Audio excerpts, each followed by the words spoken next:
Hi everybody. Come on, let's go. Come on. It's late afternoon here. Just having a couple super lazy days. Come on, babies. Went down to Belle Isle and O'Doul or whatever his name is. The garden's not open yet. And they're right under my feet. I can't film them. So I have this like dead spot in the grass from where the jungalow was this summer, and I want them to process it. So let's just put some sunflower seeds down. So we went down there and drove around. We were literally too lazy to even walk around, and did the DIA. You know it. We went to see the. We go every year to see the Dia de los Muertos. A friend days, and they were really good this year.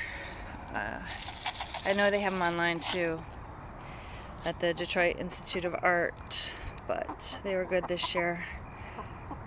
I like it when they're addressed to, a specific person rather than like some kind of just random motif or thought or feeling. I'm old school, but they did have one that was cool, that was a melding of Middle Eastern and Latina. Two gals worked on it, and we both hate the word Latinx, by the way. My opinion doesn't matter, but hers does. But Consuelo's does. Latinx is stupid. All right, I'm sitting on the ground. Nobody better have pooped here. Okay. Anyway, I think it's cool when gals from the 40 on the ground. I don't know if you want these right here. I think it's cool when gals from different cultures meld their art, and I don't think it's really. Oh my gosh, you look like you're starving. I think it's awesome. Anyway. I was thinking about something today. What was it? Oh yeah, phonies and fakes. Did y'all ever read Catcher in the Rye in high school? Holden Caulfield. He would go around calling everybody phonies. He's just a little asshole himself. I think when you're young, you mistake people's nuanced, mature, worldly, have left our parents' houses for many decades opinions as being, sellout or whatever. And, there's nothing, what are you going to do? The only time and getting out into the world is going to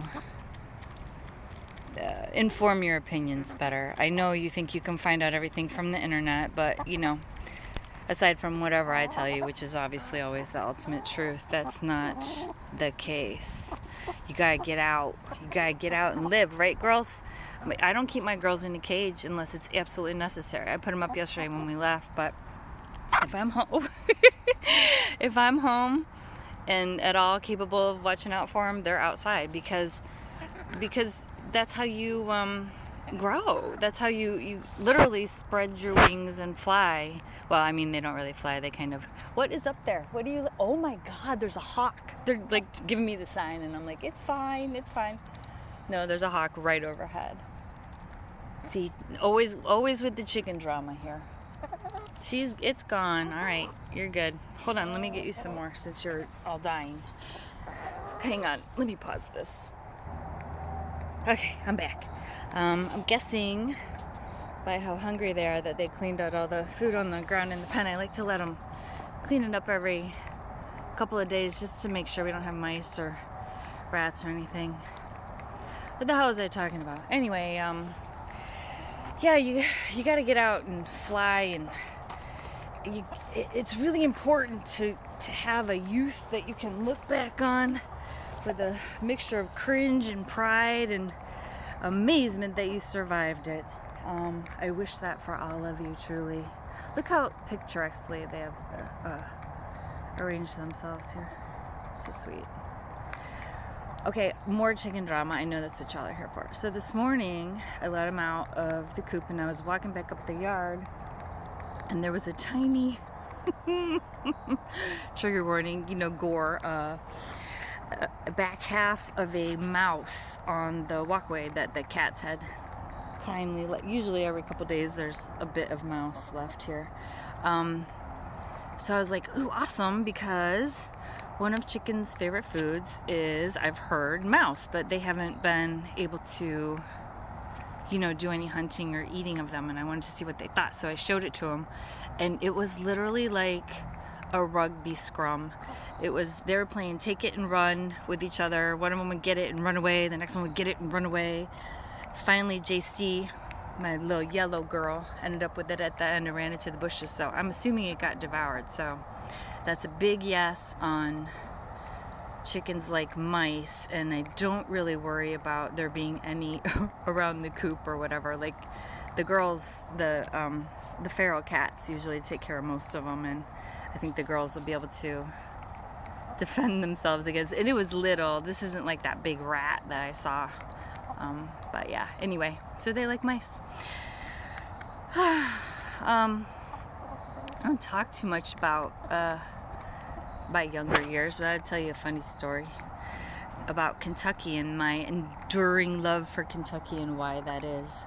So my girlfriend, when I was 19, had kind of run down to North Carolina to stay with her dad, and we went down to visit her, some friends from work, and her little sister and me. And we were, this was the 80s, so her sister didn't know about us, and certainly her father didn't. And blah, blah, blah, during the course of the trip, her father busted in on us and threw us out of the house, and I had to get a hotel room and pay for it for all my friends, which put me in credit card debt for quite a while. Anyway, so we're driving home. I mean, it was terror. This giant man come barreling through the door screaming at me. Anyway, that was the 80s, not like now.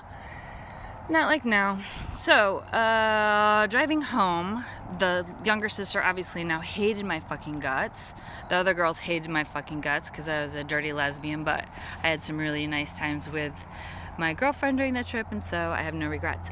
And then the clutch started coming out of the car in the middle of Kentucky. I wasn't driving, in the middle of the night. And eventually the gals that was driving busted the whole clutch out, and so exit 15 on the freeway coming home from Kentucky to Ohio, the car broke down and we couldn't go anywhere, so we're at a payphone. This is, yes kids, there were no cell phones. Pitch black in the middle of nowhere on exit 15 on Kentucky freeway. We find a payphone and call the cops, and a cop comes and drops us off at a truck stop. Which we did. I didn't have enough clothes on. It was cold, whatever. And all my friends called their parents and left me in Kentucky alone at a truck stop. This is what happened to you if you were a lesbian back in the day. So I had to figure out what to do because my own father said, well, you'll figure something out. Yeah. So I ran into this dude named, are you full now? Named Preston, and he said, I can fix your car. I don't remember if Nora was there or not. Anyway, his wife was Nora, and I went to their home, and I spent the next, probably 18 hours there. It was a while. It was almost a day, I think. He worked on that car all day on the cement floor of his garage, working on the clutch, and I had to get some money together to pay him. I don't even know how I scrounged it up, but he did not charge me what he should have. Anyway, so while I was there at this house in Kentucky with these perfect strangers, I met Preston's aunt and uncle. I think there was 2 aunts. Now, forgive me, this was 30 years ago, so over 30.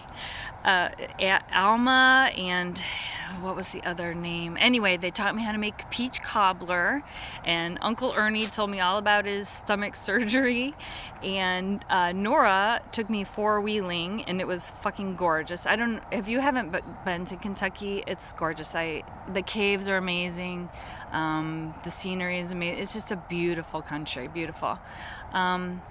She took me four-wheeling, and they fed me spaghetti and meatballs. And at the time, I was a vegetarian, but you bet your ass I ate that meatball and did not say a word because I am not a cretin. And I was so grateful to them. And they put me down for a nap under a homemade quilt, and they sent me off into the night. It was the next night then, with a big thing of hot coffee, and I will forever be grateful to them for taking in a stray girl at a truck stop. Stray lesbian at a truck stop. Anyway, when I got home from that trip, I got fired from my job. You can guess why. And whatever. Then things went downhill for a little while. But the point is, Kentucky's wonderful. The people of Kentucky are wonderful. And now I exchanged Christmas cards with them for several Christmases, actually. They're just the most wonderful people. You know, you gotta go out and have adventures. You gotta leave the comfy bedroom. You gotta get out. I know it's scary. I know it's dangerous. I know you don't have enough money. Team up. Get a place together. You know, everybody get a place together. Just get out. Get out. And because that is what will make you. Because you can't learn really how life really works from the internet. I mean, obviously, like I said, aside from these knowledge-filled videos, but you can't. And Google doesn't make you smart. It just makes it easy to look stuff up that still might be wrong. I wish you all the best. I wish you peace, and wear your mask. Bye.